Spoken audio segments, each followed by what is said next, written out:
देखो सही ये बंदा कैसे आग जला रहा है। सवेरे सवेरे इसको सर्दी लगी हुई है और ये आग जलाने की कोशिश कर रहा है। हाथ ठंड रहे हैं।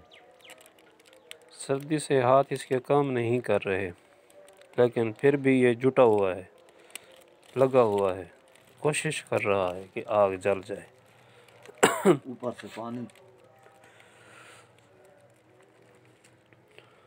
ऊपर से जो है ना धुंध वगैरह है।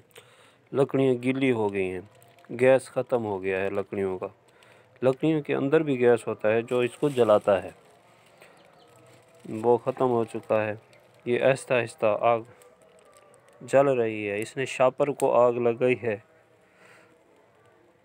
और शापर जो है अब जलता जा रहा है, उसके कतरे नीचे गिर रहे हैं जो लकड़ी को काबू करेंगे और उसके बाद आग जलना शुरू हो जाएगी।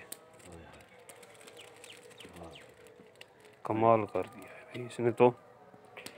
अब आग जल गई है, आए पाला सेकते हैं।